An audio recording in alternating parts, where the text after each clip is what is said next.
मेरी सुबह 4 बजे की फ़्लाइट है इंशाल्लाह और अभी रात के करीब 8 बज रहे हैं। अल्हम्दुलिल्लाह हम लोग घर से रवाना हो गए। मियाँ वाली से मैं निकल रहा हूँ और हम लोगों ने जाना है सीधे इस्लामाबाद एयरपोर्ट पे।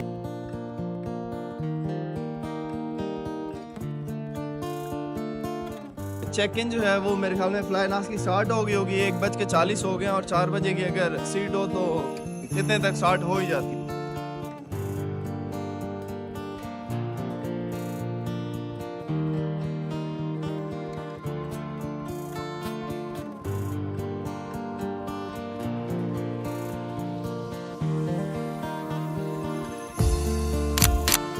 बिस्मिल्लाहिर्रहमानिर्रहीम, अस्सलाम वालेकुम। कैसे हैं आप सब लोग?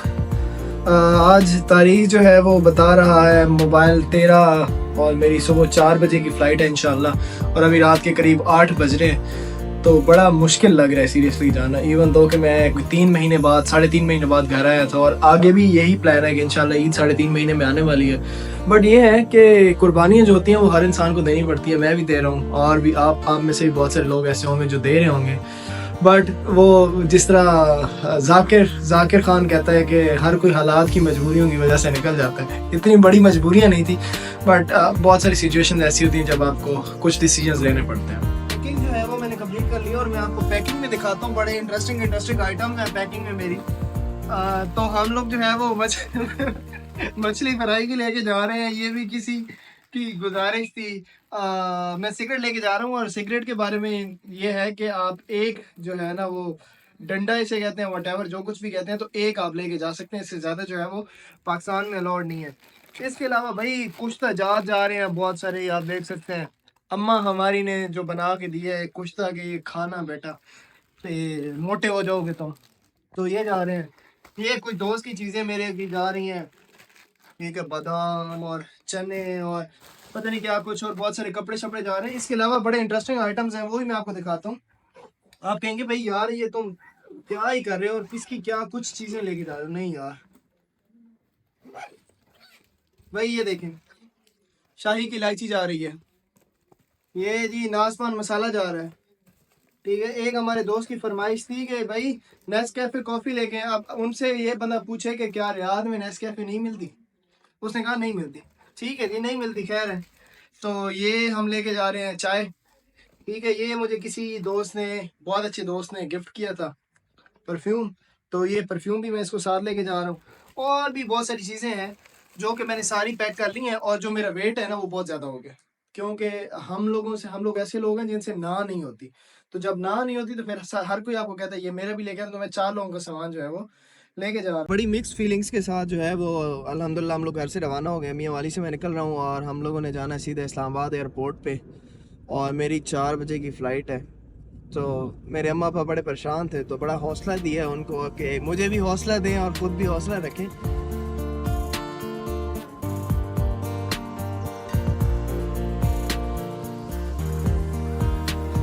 इस्लामाबाद एयरपोर्ट पे हम लोग पहुंच गए और साकिब भाई हैं मेरे साथ, ये जावेद भाई हैं और इरफान भाई हैं। और चेक इन जो है वो मेरे ख्याल में फ्लाई नास की स्टार्ट हो गई होगी, 1:40 हो गए और 4 बजे की अगर सीट हो तो इतने तक स्टार्ट हो ही जाती है। ये जो ऊपर आप लोग देख सकते हैं ये बिज़नेस लॉन्च है। समझ रहे हैं ना, वो बिज़नेस लॉन्च है, ठीक है। हम जहाँ पे हैं वो इकॉनमी है। तो मुझे कभी समझ नहीं है इस बात की कि यार अगर मैंने 3 साढ़े 3 घंटे की फ़्लाइट, 4.5 घंटे की फ़्लाइट है, लेकिन 1 घंटा फ्लाई नास हमेशा लेट जा रही होती है। पिछली बार मेरे साथ ये हुआ और जब मैं वापस आ रहा था फ्लाई नास पे तब भी यही हुआ। तो मेरे ख्याल में अगर 3 साढ़े 3 घंटे की जो है ना, सख्त जान देसी लोग हैं गुजार सकते हैं, ऐसी कोई बात नहीं है।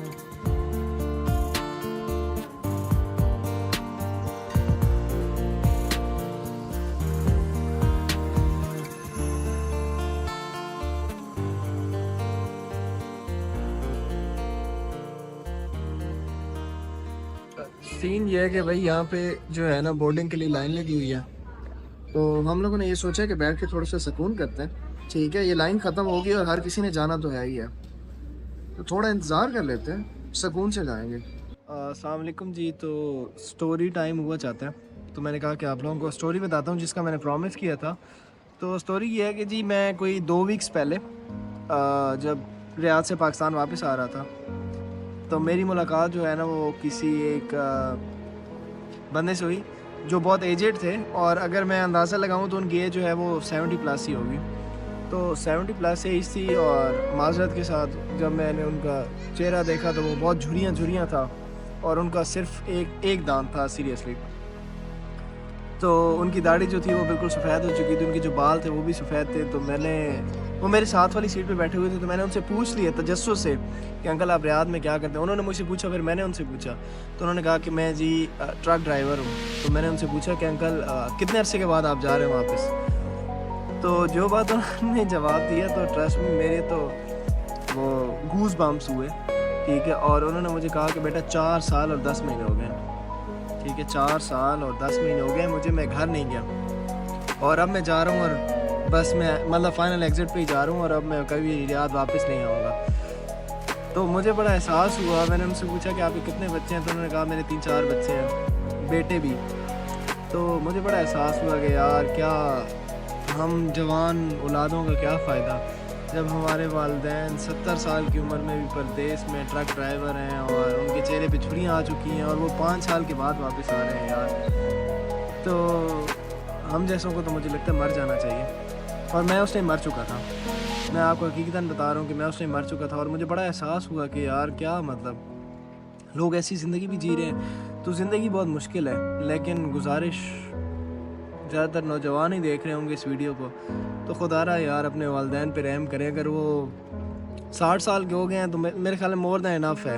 अब उनका सहारा बने, उनकी हेल्प करें, उनके साथ जो है ना कुछ कंट्रीब्यूशन करें, ठीक है। थोड़ी सी गैरत जो है ना वो वापस लाएं। बाकी बोर्डिंग का टाइम जो है वो होने वाला है। कितना टाइम हो गया जी?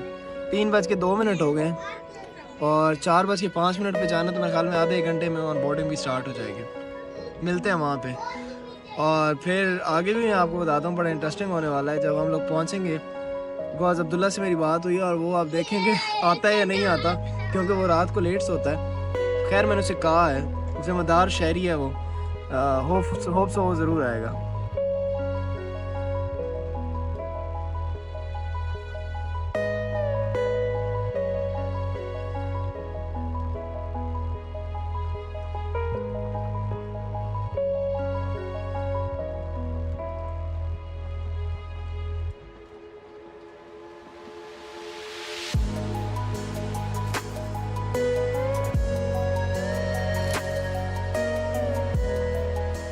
ख्याल यह है कि कन्वेयर बेल्ट के ऊपर अगर खड़े हो जाए ना तो सामान आपका जल्दी नहीं आएगा, तो आप इंतज़ार भी कर सकते हैं यहाँ बैठ के, और आपको यहाँ से बैगेज अपना नज़र आएगा। भाई इमिग्रेशन जो है वो क्लियर हो गई है, और अब हम लोग अपने लगेज का वेट कर रहे हैं। ये अभी कहीं ना कहीं एयरपोर्ट बेल्ट पे आ जाएगा। लेकिन अच्छी बात ये हुई है कि मेरे पास चूँकि ई पासपोर्ट था, तो मैंने जस्ट स्कैन किया और मैं आ गया हूँ। तो कोई स्टैंप नहीं, कोई बहुत लंबी लाइन में लगने की ज़रूरत नहीं पड़ी, और बड़े सिंपली जो है विद इन सेकेंड्स काम हो गया। दैट्स अ गुड थिंग, जो कि अब इंटरनेशनल एयरपोर्ट्स पे हो रही है। ये जी भाई हमें आबादी साहब जो है वो लेने आ चुके हैं, और जल्दी से सामान पैक करते हैं, क्योंकि यहाँ पे चलान जो है ना वो 1 सेकंड में हो जाता है। ये भाई हम नाश्ता करने आए हुए हैं अब्बासी साहब के साथ। यो अब्बासी साहब, नाश्ता वाश्ता करके हम लोग जी फ्री हो गए हैं, और अब मैं जा रहा हूँ अपने रूम की तरफ। तो आज तक के लिए इतना ही है। दोबारा उस शहर में वापस आ गए हैं जहाँ पता नहीं शायद जी करता रहने का या नहीं करता, लेकिन रियाद बहुत अच्छा शहर है और बहुत लाइफ है यहाँ पे। तो अपना ख्याल रखें, खुश रहें।